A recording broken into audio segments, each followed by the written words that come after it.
Hey, what's up there, YouTubers? Adjumant Cinedrop coming to you guys here today with another deck. So today we are going to be taking a look at a standard build, and it is 4-color mid-range. Now, in this 4-color combination deck, we're going to be using the colors green, white, red, and black, and the deck focuses a little bit more on green, white, and red, which is known as Naya, and black is more of a splash, but initially this started as a Naya deck, and then I added in a little bit of black for being able to run a couple of different spells in the main board and also a little bit more in the sideboard as well. But ultimately the deck combines the use of removal elements, ramping, and also cards that are all around very good at providing a aggro aspect to the deck. So it's a combination of both control and aggro, and a little bit of acceleration and mana fixing.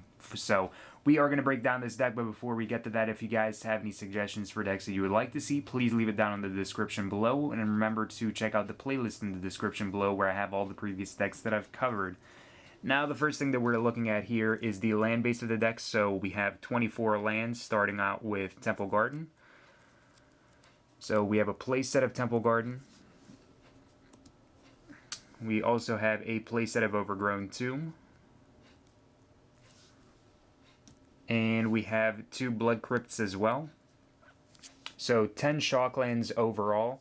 And we are running Farseek in the build, so if we are going to be looking for sources of black or red, we can search for the Blood Crypt. If we're looking for another source of white, we can go with Temple Garden. Or if we just need black, we already have red and enough of it, and we need like another source of green, we can go with Overgrown Tomb. So ultimately the Shocklands provide search targets for Farseek.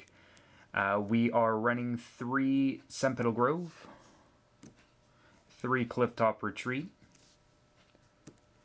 and 4 Rootbound Crag. We also have 2 Kessig Wolf Run in the build for a utility land where we can siphon our mana into it and just be able to make one creature bigger and swing in for hopefully lethal, or lethal after like 2 or 3 turns. And then we just have our basics as 2 forests. So 24 lands for the mana base. Now we're going to take a look at everything else.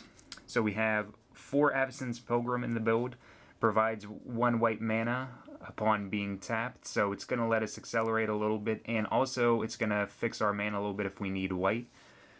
But ultimately, if you can play him turn 1, then you can play a 3 mana cost card on turn 2, which is always awesome. And appropriate one would be Loxodon Smiter. So he's a nice 4/4 for 3 mana. He can't be countered, and if he's discarded by an opponent's spell or ability, he's put onto the battlefield instead. So the fact that he's uncounterable makes him nice up against control decks, where you can actually hit a 4 power and toughness creature and you're assured that he's actually going to stick onto the board. We have Huntmaster of the Fells as a playset as well in this build. So Huntmaster lets us gain a little bit of life whenever he comes into the battlefield or flips back into the Huntmaster of the Fells side.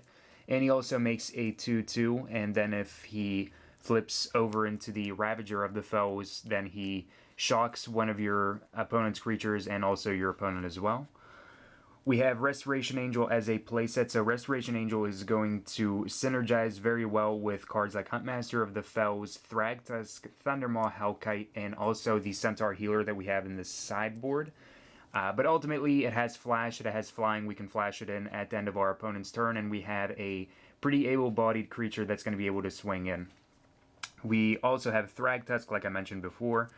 Enters the battlefield and we gain 5 life, and whenever he leaves the battlefield we get a 3/3, putting him in the perfect position for having a card that's also going to be very powerful in terms of being able to attack as well as resilient, because whenever he leaves we get a 3/3.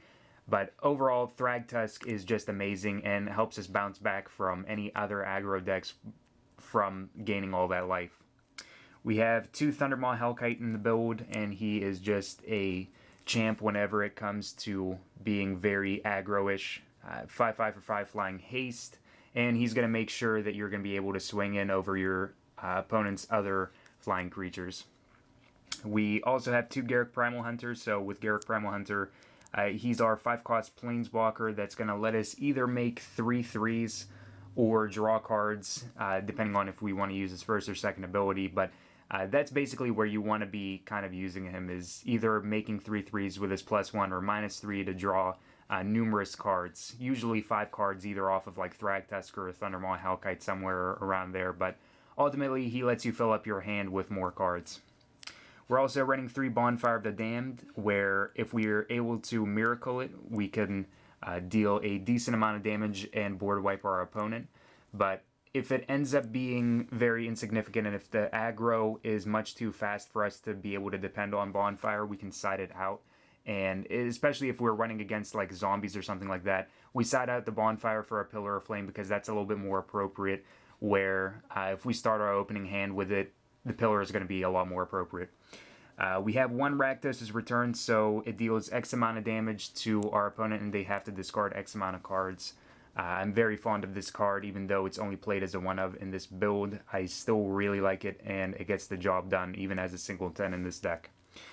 We have Farseek as a playset in the build. Like I mentioned before, it helps us fix our mana as well as accelerate just a little bit, but the fixing is much more relevant for us than anything else. So we're able to search for our shock lands and find the appropriate mana. We have 2 Selesnya Charms, so it's versatile because it lets us either remove a creature with power 5 or greater. We can either get a 2/2, or then we can use a combat trick and give a creature we control +2/+2 and trample as well. So it's versatile and it helps us in different given situations. And then we just have 2 ultimate price, so getting rid of monocolored creatures, which is definitely very relevant in the meta still because there are plenty of them that are being played. So that's the main board. Now we're taking a look at the sideboard here. So we have 2 Centaur Healer in the sideboard that we can side in up against other very heavy aggro decks that are going to try to just outrace us as far as us doing anything goes.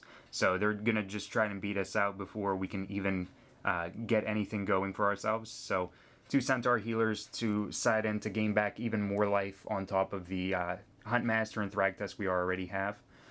We have 2 Slaughter Games in the sideboard as well, which is uncounterable, and we can name a card and search our opponent's graveyard, hand, and library for that appropriate card and get rid of it. So up against control decks especially, Slaughter Games is good because you can get rid of their win conditions or anything that could get them close to winning the game, and you can just not have to worry about it. So Slaughter Games is definitely very appropriate. It's a very, very good sideboard tech card. 2 Abrupt Decay, mainly for getting rid of cards like the Tension Sphere and Oblivion Ring if our opponent is going to be playing them. But again, it's an uncounterable card, so that's definitely where you want to be with a card like this one. But it gets rid of non-land permanents with converted mana cost 3 or less, so it's not limited to just cards like the Tension Sphere and Oblivion Ring, but that's where we see the most of its use for. We have 3 Duress, so this is mainly against the other mid-range matchups like Jund mid-range and also Control, where we get to look at our opponent's hand and take a non-creature, non-land permanent, and we force them to discard it. So mainly against Control more than anything, but not limited to Control. But Duress for 1 black is still very, very nice. Olivia Voldaren, so with the combination of her first and second abilities, we're able to take our opponent's things, and in the Reanimator matchup, that's exactly what we want to do. She becomes a little bit bigger herself upon using her first ability, but flying makes her very nice. She's pretty power appropriate for being a 3/3 for 4 mana, and ultimately just taking things is what we want to do. We also have 3 Rest in Peace for the Reanimator matchup, where we're able to exile all graveyards, and we can assure that any cards that are going to the graveyards are going to be exiled instead, so we don't want to have any Reanimator shenanigans going on. And then we just have 2 Pillar of Flame in the sideboard as well, so this is going to be more appropriate for the Zombies matchup, where we're able to get rid of cards like Gravecrawler and Draw's Messenger and not have to worry about them coming back. So that is the main board and sideboard that we have here for this 4-color mid-range build. If you guys forgot anything about the deck list, the entire deck list is down below in the description, so be sure to check that out. If you guys enjoyed this video, please be sure to like, favorite, and subscribe for more Magic the Gathering content. And until next time, guys, have a wonderful, fun-filled Magic the Gathering day.